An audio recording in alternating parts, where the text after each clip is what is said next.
Bien, entonces estamos llegando a la última parte de la clase, en donde estábamos hablando de las partes de la célula precisamente, y decíamos que tiene tres componentes principales. Ya hablamos de la membrana plasmática, del citoplasma, y vamos a hablar ahora del núcleo.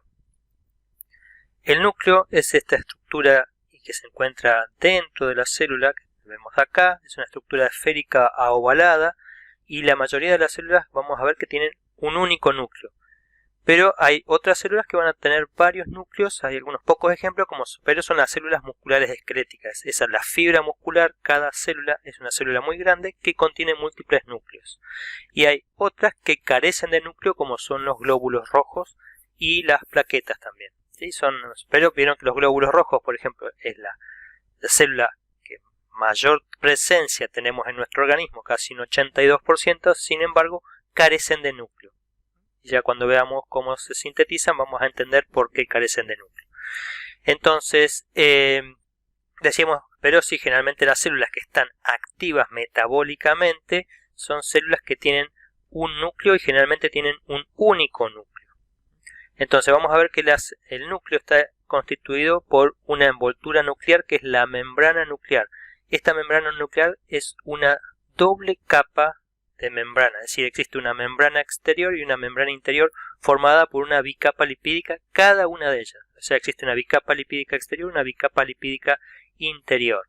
Entonces, tiene esa característica, la envoltura nuclear, es una doble bicapa lipídica, y también se encuentran los poros nucleares, que están formados por proteínas que se disponen a manera de poros y permiten la conexión, o sea, forman agujeros, poros grandes, mucho más grandes que el de la membrana plasmática, por donde se comunica el interior celular con el citoplasma. Entonces, directamente, o sea, los productos pueden entrar y salir por estos poros nucleares, aunque algunos tienen cierta regulación, como el ARN ribosómico, necesita transportadores para salir, pero en general después el resto de las moléculas pueden pasar libremente. Y una característica es que la membrana nuclear externa se comunica con el retículo endoplásmico rugoso. Partes de él se continúan. Es como que el núcleo en que tiene una saliencia y luego comienza el retículo endoplásmico rugoso con esta membrana externa. Bien, dentro también del núcleo que vamos a encontrar una estructura que se llama el nucleolo, que ya habíamos hablado, que es algo más denso y es el sitio donde se sintetiza el ARN ribosomal. Y luego en ese nucleoplasma, que se llama, en vez de citoplasma, este es el nucleoplasma, contiene la cromatina, que la cromatina está formada por el ADN y las histonas. Acá tenemos en una mejor visión lo que es la membrana nuclear, que tiene, como les digo, dos capas, y los poros nucleares. Esto es la envoltura nuclear. Entonces, en el nucleoplasma encontramos cromatina, que tiene ADN e histonas. Las histonas son proteínas que ya habíamos visto, que ayudan a empaquetar el ADN, y el nucleolo. ¿Cuáles son las funciones? Controlar la estructura celular, es decir, todas las estructuras están generadas a partir de la información genética codificada acá, lo mismo que las actividades celulares, es decir, una célula cumple determinada función porque están expresados los genes para esa función. Y por otro lado, sintetiza los ribosomas, la encargada de generar los ribosomas para que haya síntesis proteica.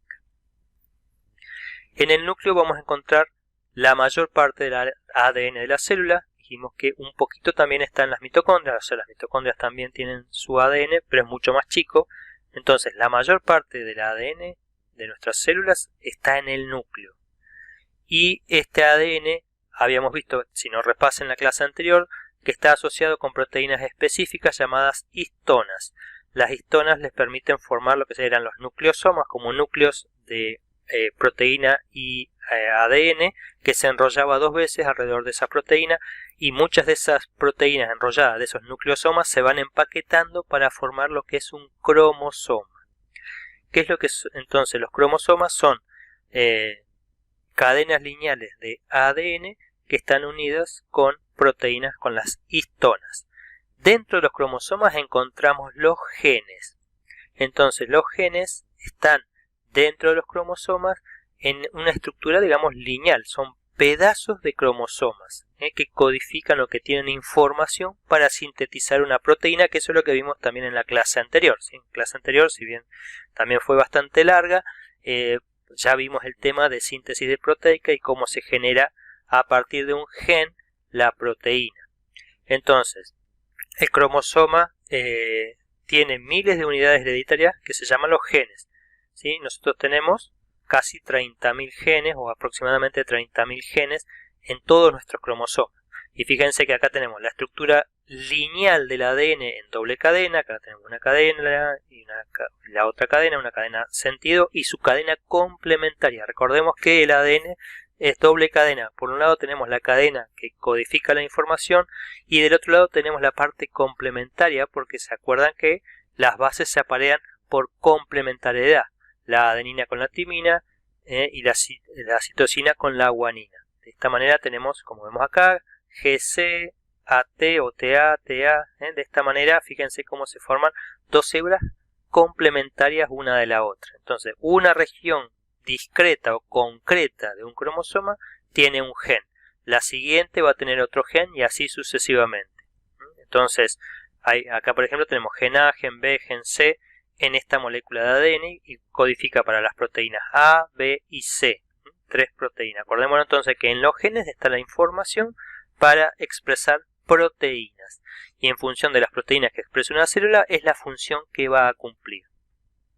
Nosotros tenemos 23 pares de cromosomas, es decir, las células de casi todas las células del organismo, ahora vamos a ver un poco la diferencia, pero todas nuestras células de nuestro cuerpo, salvo las células de las gónadas sexuales, tienen 23 pares de cromosomas, es decir, tenemos 46 cromosomas en total.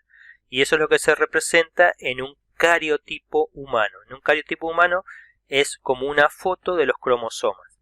Los cromosomas, esto es solamente cuando la célula se está por dividir. ¿Sí? Porque mientras tanto, mientras la célula está activa, sintetizando proteínas, generando, no sé, sustancias para ser excretadas, etcétera, o sea, está, por eso digo, metabólicamente activa, esta cromatina no se encuentra condensada en los cromosomas, como vemos acá, que acá se los ve con una determinada forma, sino que se encuentra relajada, porque si no está relajada, los genes no se pueden expresar.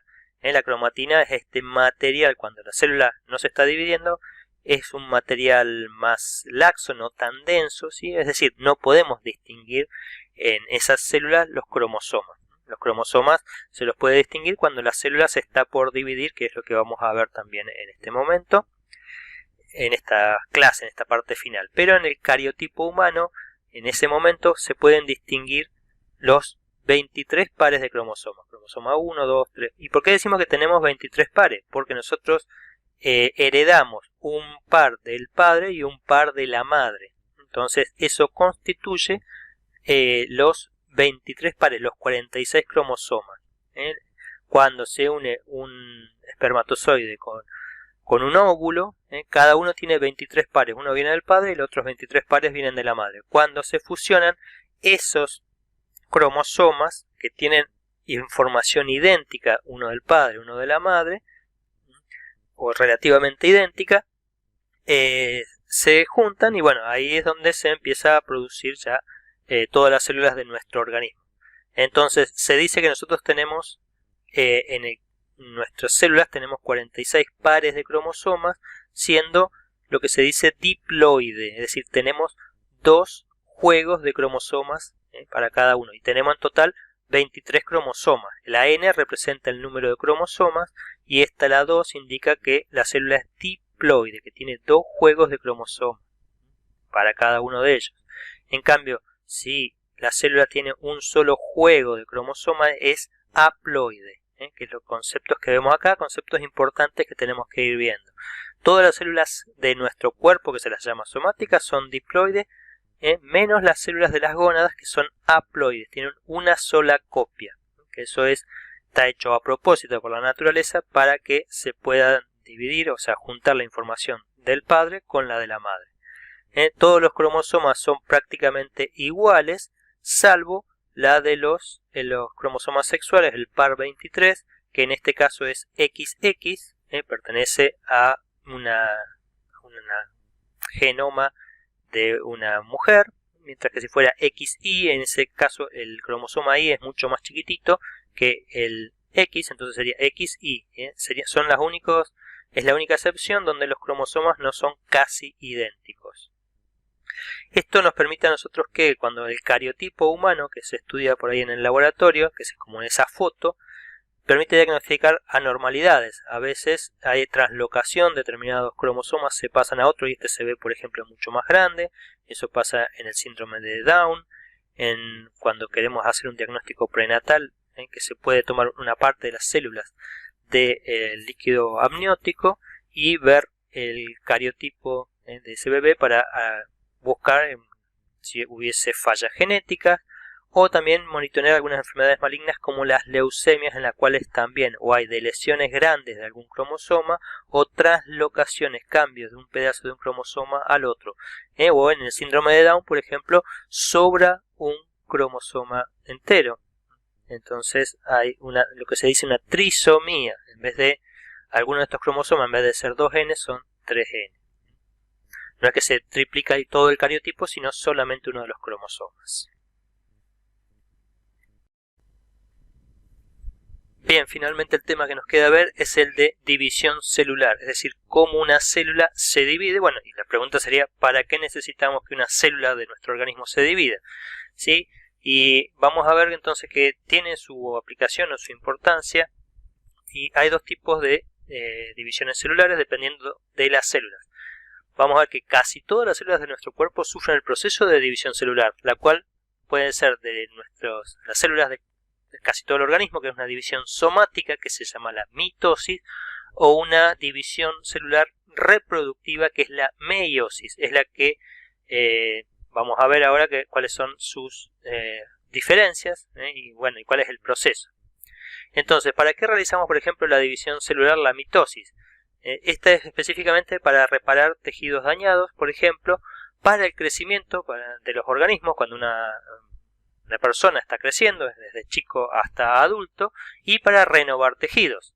¿Sí? Muchos de los tejidos, o la gran mayoría de nuestros tejidos, se están renovando, otros no, como es el cerebro, pero por ejemplo las células de la médula ósea, las que generan las células sanguíneas, las células, los eritrocitos y los glóbulos blancos, esas tienen una alta actividad de división celular, porque a partir de una única célula se van generando todos los distintos tipos celulares que hay en la sangre, y eso ocurre en la médula ósea, que es dentro de los huesos, en la parte hueca de los huesos, que también ya lo vamos a ir estudiando. Pero por ejemplo, estas células se están dividiendo a una alta tasa, lo mismo que las células de la piel o las células del intestino o del estómago. Son células que están sometidas a gran estrés de trabajo, porque están expuestas a ácidos, a enzimas, entonces van siendo dañadas y se están restaurando incluso una vez por día o más.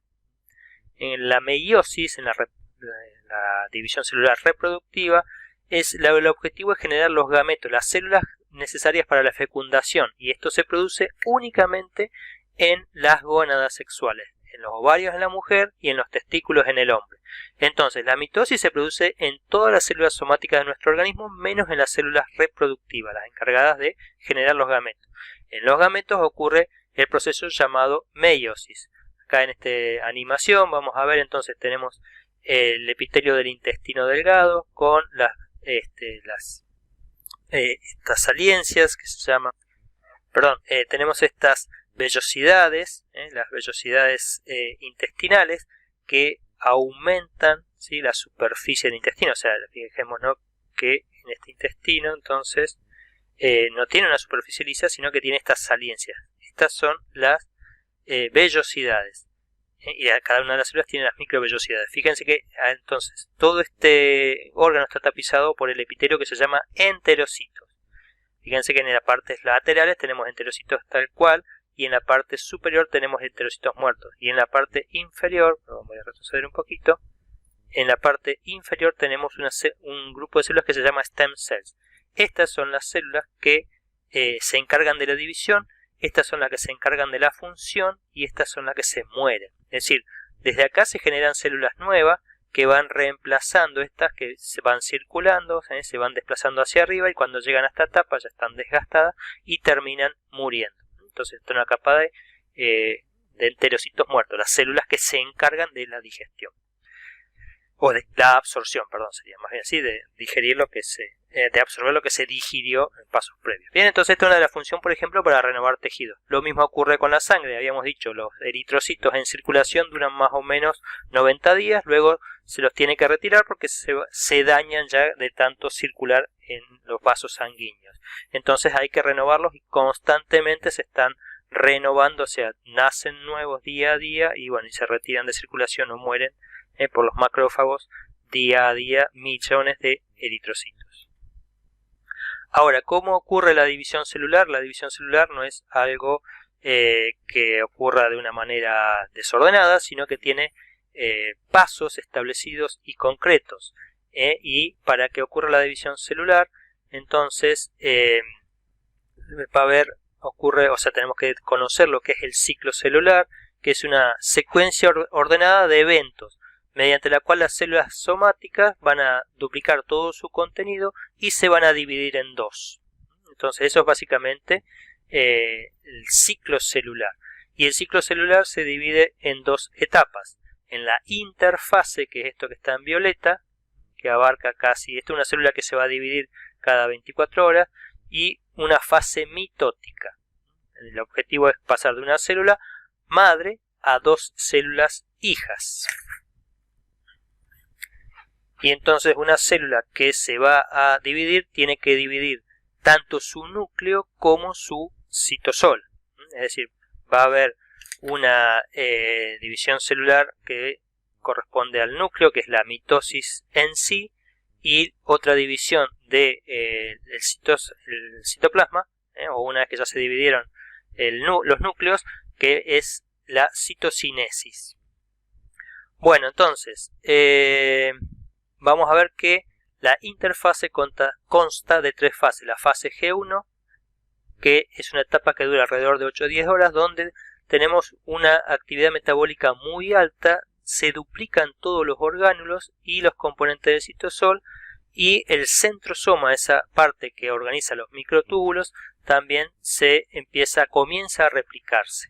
Durante la fase S se produce la replicación del ADN. Recordemos que cada célula hija tiene que recibir la misma información genética que tenía la célula madre. Entonces el ADN acá en esta parte se tiene que replicar, se comienza a abrir en esas horquillas que habíamos visto en la clase anterior y se produce la replicación semiconservativa del ADN.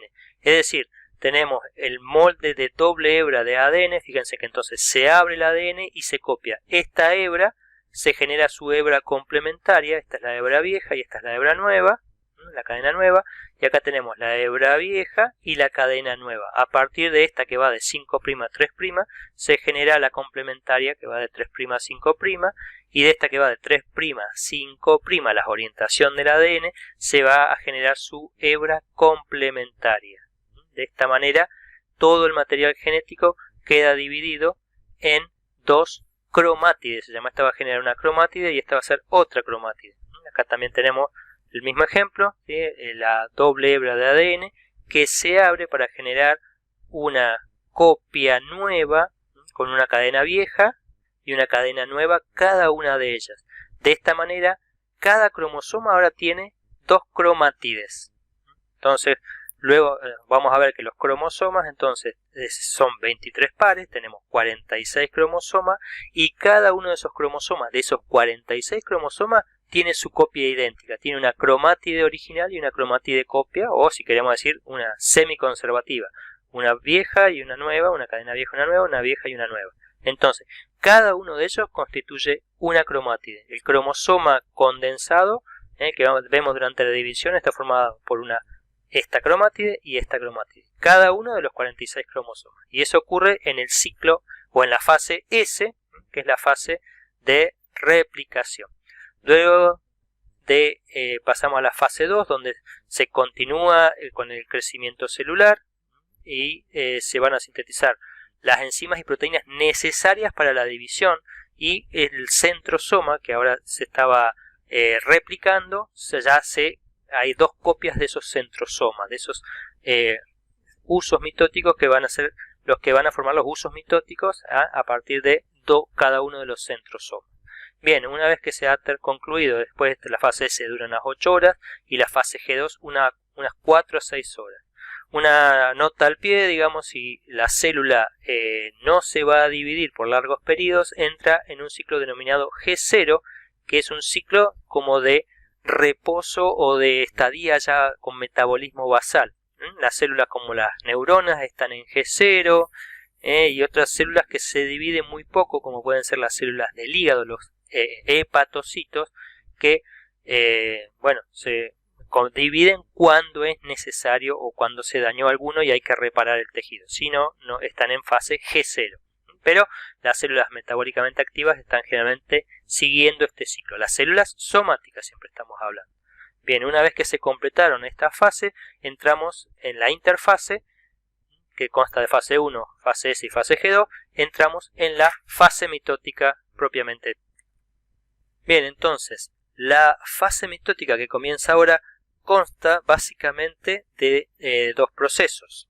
La fase mitótica corresponde a la mitosis en sí, que son estas 4 fases, y a la citocinesis, que decíamos que es la división del citoplasma.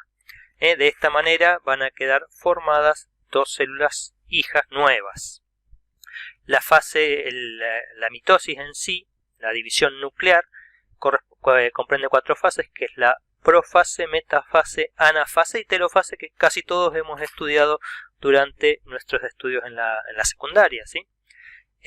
La clásica división celular, la mitosis, ¿sí? La mitosis entonces es la división del núcleo específicamente y comprende estas 4 fases.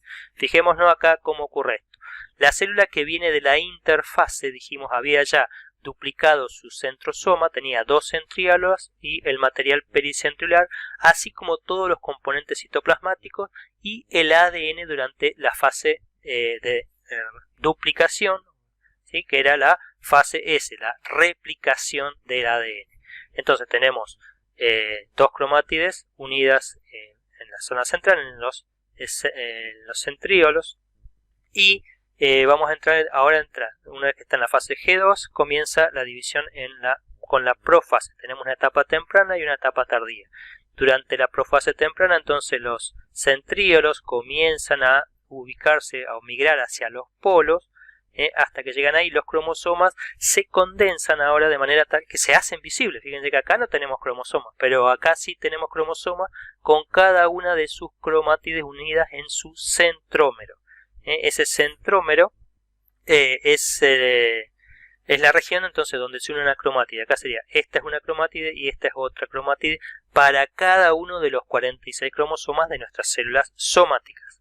Luego que los centrómeros han arribado entonces a los polos de la célula, a cada uno de los extremos, se comienza a generar el uso mitótico, es decir, a partir del material pericentriolar se comienzan a formar entonces esos haces de tubulina que atraviesan la célula y los cromosomas se terminan de condensar. Y la membrana nuclear se empieza a fragmentar. Luego, se termina, fíjense que acá está toda fragmentada, ¿sí? Al final de la profase ya se termina se está disolviendo la membrana, la envoltura nuclear. Cuando entramos en la metafase se eliminó la envoltura nuclear y los cromosomas, ¿sí? Cada una de estos cromosomas duplicados se ubican en el centro de la célula, en el centro entre las dos centrómeros, o de los, como decía, de los usos mitóticos, perdón, ¿sí? Entonces el uso mitótico, o sea, los centríolos se ubican uno en cada extremo y los cromosomas en el centro con estos haces de tubulina llamados usos mitóticos. Luego en la anafase los usos mitóticos comienzan a tironear cada una de los cromátides hacia un lado. Esta es la etapa temprana. Fíjense que acá tenemos la fotito que están alineados, acá ya se están empezando a separar y forman esta estructura en B porque son tironeados. El uso mitótico va por delante y lo va jalando, tironeando hacia cada uno de los centríolos. Y ya para la anafase tardía están llegando a la estructura del centríolo. Acá vemos los cromosomas con esa estructura en B, ¿sí? O cada una de las cromátides.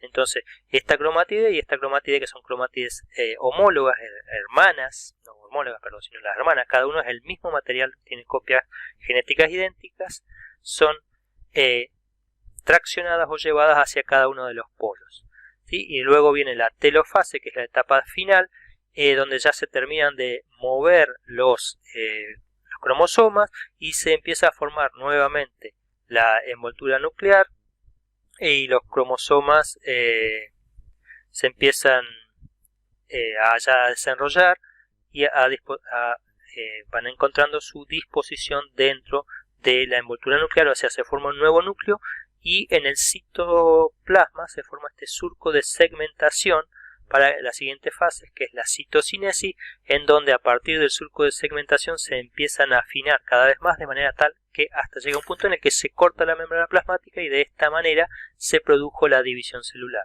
y la célula entra en la etapa de interfase. Entonces ya pasamos por las 4 fases: profase, metafase, anafase, telofase, y llega a la interfase, a esa etapa G1 nuevamente para poder continuar el ciclo.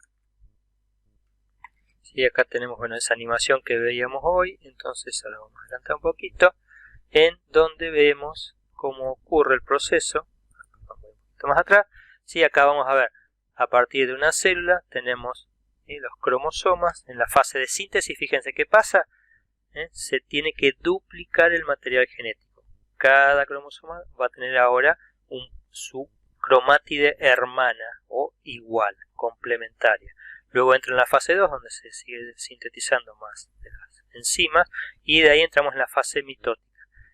Acá vemos cómo los centríolos se separan, y luego forman los usos mitóticos que tironean los cromosomas o cada una de las cromátides hacia un polo. Luego se forma el surco de segmentación, se vuelve a formar la membrana nuclear y se separa la célula. Ahora se formaron dos células que se van a dividir y se van a formar, se van a diferenciar en los enterocitos funcionales. Bien, finalmente nos queda el proceso de división celular reproductiva, o también llamada meiosis. ¿Sí? La meiosis consta de 2 etapas, de la meiosis 1 y la meiosis 2 llamada, y cada una tiene 4 etapas similares en nombres a la mitosis, solo que se la llama profase, metafase, anafase y telofase 1, profase, metafase, anafase y telofase 2.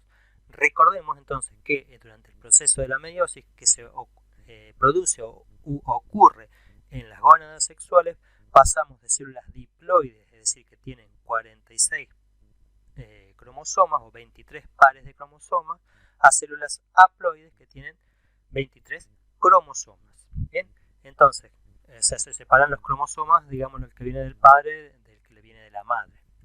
Bien, pasemos a las fases. Durante la meiosis 1, en la etapa, o sea, la etapa anterior, bueno, se produjo la duplicación, es similar a la etapa anterior, en la cual durante la interfase se duplicó el material genético y se entró en una fase G2, y ya pasamos a la meiosis 1, donde hay esta primera profase 1, es similar, los centríolos se duplicaron y ahora se separan, pero en esta etapa los cromosomas se condensan y se empieza a eliminar la membrana o la envoltura nuclear.